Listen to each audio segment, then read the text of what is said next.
झारखंड में देश के गृह मंत्री जी पधारे हुए हैं और देखिए क्या विडंबना है कि देश के गृह मंत्री यह कह रहे हो कि कांग्रेस जो संविधान दिखा रही है उस संविधान के किताब का पन्ना कोरा है, मतलब खाली है।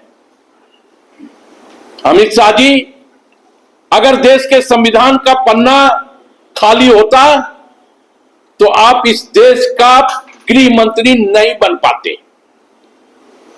यह आप इस देश के गृह मंत्री बने हो, इसका मतलब है कि जो किताब कांग्रेस पार्टी दिखा रही है संविधान की, उस किताब में वो निहित है, वो खाली नहीं है।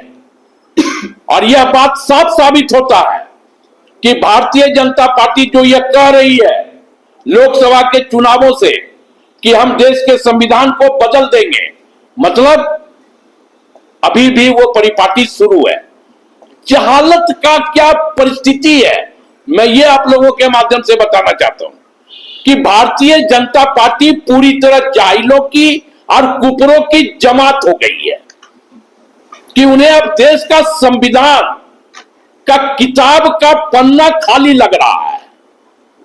यह राष्ट्रद्रोह का केस बनता है।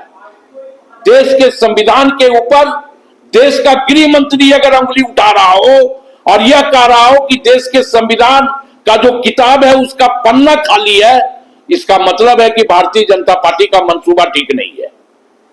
और हम इस संविधान को बचाने के लिए हमारे लाखों पूर्वजों ने आहुति दिया था कि यह संविधान इस देश में बने, और आज जब संविधान बन गया तो भारतीय जनता पार्टी के द्वारा उस संविधान के पन्नों पर उंगली उठाया जा रहा है।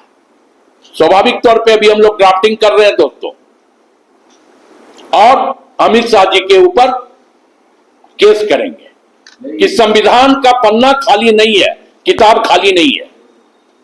धन्यवाद। साफ तौर पर देखा जा रहा है कि जो संविधान का जो आप जो संविधान दिखा रहे हैं उसका पन्ना खाली है, उसका कहना। मैं ये कह रहा हूं कि मैं संविधान जो दिखा रहा हूं वो संविधान हिंदुस्तान का संविधान है, और उस संविधान पर उंगली उठाना, उस संविधान पे उंगली उठाना, ये अमित शाह जी की जहालियत का परिचय है। धन्यवाद। उनके वादे खोखले होते हैं, आप उनको अच्छी तरह जानते हैं। कौन से उनने अपने वादे मुकम्मल किए? वो कहते हैं संविधान के हमारे जो पन्ने हैं या जो भी उनके आरोप हैं, भाई उनके वादे कैसे होते हैं? नौकरी दिलाई उन्होंने, कमर तोड़ महंगाई है वो खत्म की। तो अपने अंदर तो जाके देखें कि क्या हो रहा है, क्या हालात हैं इस मुल्क के, क्या आर्थिक स्थिति है। यहां मुल्क की आर्थिक जो बर्बादी का संचालन उन्होंने किया उसके बारे में तो जवाब दे। बस मुद्दे अलग भटकाते रहते हैं, भावनाओं से खेलते रहते हैं, जज्बात को उछालते रहते हैं। यही उनका काम रह गया है, यही कर्तव्य रह गया, हर चुनाव में यही करते हैं। उसका कोई मायने नहीं, ये खोखले शब्द है। और आप जानते हैं अच्छी तरह से क्या मायने हो सकता है इस तरह की बयानबाजी से। एक मर्यादा होती है, एक मर्यादा। धन्यवाद। भारत 170 और 35 के साथ कांग्रेस है या एनसी के साथ?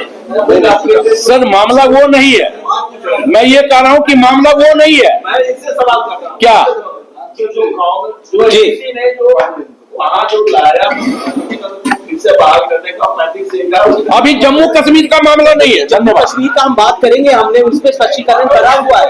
आप राष्ट्रीय मैं कह रहा हूं, मैं आपसे अभी चुनाव का बात करें। राष्ट्रीय प्रवक्ता से कि धारा 370 के लाने के पक्ष में कांग्रेस है या उसके विरोध में? नहीं, मैं ये कह रहा हूँ आपसे कि मुद्दा झारखंड का है, बेरोजगारी का है, यहाँ पर गरीबी का है, मुफलिसी का मुद्दा है, महंगाई का मुद्दा है। मुद्दे पे बात करते हैं, वैसे मुद्दे तो बहुत सारे हैं। इसलिए पूछ रहा हूँ कि आपके जो प्रभारी है वो जम्मू कश्मीर विधायक दल के नेता है और आप राष्ट्रीय प्रवक्ता। नहीं, देखिए हमारे सहयोगी दल हैं, हम मिलजुल कर बात करते हैं। आप उनसे बात कीजिए। धन्यवाद। हम सहयोगी दल है, सब जगह बात करते हैं। और ये मुद्दा अभी इस चुनाव में, मैं झारखंड की बात कर रहा हूँ, चलिए हो गया, बात खत्म। अभी अभी अभी आशुतोष जी आप एजेंडा सेट मत कीजिए। अभी जो है ये अभी जो है झारखंड में विधानसभा के चुनाव चल रहे हैं और झारखंड के विधानसभा के चुनावों के अंतर्गत आप प्रश्न करें। जम्मू कश्मीर अभी पूरे देश की बात हो, नहीं, यहाँ पूरे देश की बात नहीं हो रही। नहीं, ये एजेंडा सेट हो सकती है। मैंने जवाब भी आपको दे दिया, जवाब दे दिया, क्यों नहीं हो सकती है, लेकिन मैंने आपको जवाब दे दिया। सहयोगी दल है, बात होती है मिलजुल कर। जी धन्यवाद। धन्यवाद।